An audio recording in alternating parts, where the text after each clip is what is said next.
Welcome to F1 Blogs. We've been going through all the articles and comments you sent us about the Bahrain Grand Prix. Yeah, lots to unpack there. Definitely. And today we're doing a deep dive specifically into George Russell's race. His performance, obviously, but also that slightly eyebrow-raising moment with the DRS non-penalty. Right. So our mission today, really, is to figure out how he pulled off such a strong finish with all those issues he had. And what that FIA decision on the DRS actually means, for the bigger picture, for the season. It's pretty fascinating, isn't it? Because you look at the names everyone's throwing around for the championship. Norris, Piastri, Verstappen. Your usual suspects. Exactly. Yeah. And they're all brilliant, no question. But then you glance at the points, and there's George Russell just sitting there pretty comfortably, actually, with 63 points. Makes you think, doesn't it? Could he be the sort of dark horse this year? Well, the consistency is definitely there. Looking at the stats he sent over. Yeah. Top 5, every single session so far in 2025. Qualifying, races, everything. That's seriously impressive right out of the gate. It's a statement, really. It is. And Bahrain it highlighted that. The reports called his start marvelous and aggressive. So he's got the racecraft, too, not just the qualifying pace. He can deliver when the lights go out. Seems like it. He knows how to handle those crucial first few moments, which is a real skill. It definitely feels like a step up since he joined Mercedes. Like, he was always good, but this start to 2025 feels different, more polished. Yeah, more like that dependable front runner. But we should remember, that strong finish in Bahrain, it wasn't exactly a walk in the park. Oh, not at all. And this is where it gets really interesting, I think. That P2 came despite a whole load of technical gremlins. It really shows you how complex these F1 cars are, just how much can go wrong. One of the articles even had his radio messages. At one point, he wasn't thrilled with the gearbox, was he? No. The quote was pretty blunt. Yeah. Their cal is what's happening. You can imagine the engineer's face hearing that mid-race. Right. Not ideal feedback when you're battling near the front. Yeah. And then there was the whole dashboard thing. Yeah, the team warned him it might just fail. They said, there is the possibility of losing the dash. Don't worry. Easy for them to say. And Russell's reply was brilliant, wasn't it? Something like, well, as long as it doesn't fall off. Yeah, a little nod to Alonso's issues in practice. Shows he kept his cool, even his sense of humor, under immense pressure. Incredible composure. And it didn't stop there, did it? The GPS went haywire, too.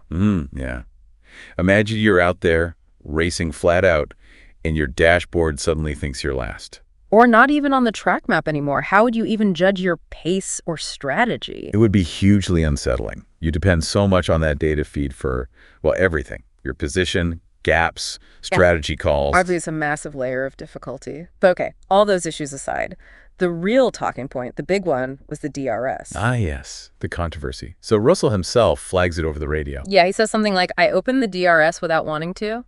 Which, for anyone who follows F1 DRS outside the zone or conditions, that's normally a penalty. Pretty clear cut. Absolutely. Drag reduction system helps overtaking. Strict rules on when you can use it. Using it accidentally. Wow, that usually means trouble. So when he said that, you automatically thought, okay, Stewart's investigation incoming. Penalty almost certain. Right. But then, nothing. He keeps P2, holds off Norris, and the FIA decides against a penalty. Which predictably set the F1 internet alight. Lots of debate. Understandably. But the FIA did explain their thinking. They looked at the data. And they concluded he gained very little actual advantage. Maybe even compensated by lifting into turn 1. So minimal gain, and he maybe even tried to correct for it immediately. And crucially, they also linked it back to the technical issues the Mercedes was having. Ah, okay. So they saw it as part of the wider electrical or system problems he was battling. Extenuating circumstances. Exactly. They seem to have factored that in, which, brings up that whole debate again, doesn't it? Consistency. It always does.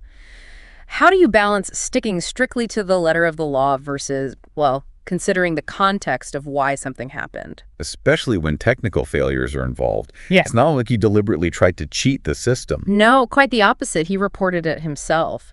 It just highlights how tricky it is for the stewards. These decisions can swing races, even championships. It's a tough balancing act. You need clear rules, consistently applied, but maybe also some room for judgment when things go wrong mechanically. So let's shift focus slightly. How did Mercedes see all this? Andrew Shovlin, their engineering director. Yeah, one of the articles quoted him. He acknowledged all the problems Russell faced, definitely. But praise him for getting P2 anyway. Absolutely. Very complimentary about how George managed it all. to still bring home a great result. And what was Chauvelin's take on their overall pace? Are they happy? He was pretty honest, actually. Said they still need to find more speed, to really challenge for wins consistently. Okay, so managing expectations a bit. But, and this is key, he also sounded genuinely excited. Said they were very excited about their strength and pace, especially in Bahrain. Really? Because Bahrain can be quite tough on cars. Exactly. He apparently said they didn't expect to be so competitive there, which suggests they might be pleasantly surprised with the car's potential. So they feel they're properly in the fight this year. Seems that way. Chauvelin definitely thinks Russell's drive confirms the car has potential. They just need to unlock more of it and iron out those reliability kinks. And they've got a bit of time before Jeddah now. Yeah, he mentioned that. A few days to regroup, analyze the data from Bahrain, fix the issues, and hopefully carry the momentum forward. Okay, so let's wrap this up. For you watching the 2025 season, what's the takeaway here? Well, Russell in Bahrain. It wasn't just about driving skill, was it? It was about resilience. Keeping your head when the car is throwing problems at you left, right, and center. Yeah, battling through technical issues, keeping focus, and still grabbing P2.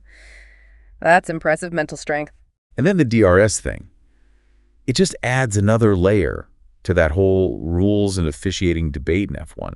It shows how complex these decisions are for the FIA. High pressure, big consequences. It really highlighted the fine line they have to walk. Definitely. So while maybe Norris or Verstappen are getting more headlines right now, Russell's just quietly racking up top 5 finishes every single time. Exactly. That consistency makes him a genuine contender, you have to say. He's putting himself right there in the championship picture. Though hopefully this deep dive gives you a bit more insight beyond just the final race order. There was a lot going on under the surface in Bahrain. For sure. It's a reminder that F1 isn't just about speed. It's strategy, it's reliability, it's driver mindset, it's navigating the rules. And Russell's race had pretty much all of that rolled into one. Well, thanks for joining us for this deep dive here on F1 Blogs. We hope it gave you some food for thought on Russell, Mercedes, and the FIA's decision-making. Yeah, fascinating stuff. Definitely. Make sure you subscribe to the F1 Blogs channel so you don't miss our next analysis. We'd love to know what you think. Is Russell a genuine title threat this year? Let us know down in the comments.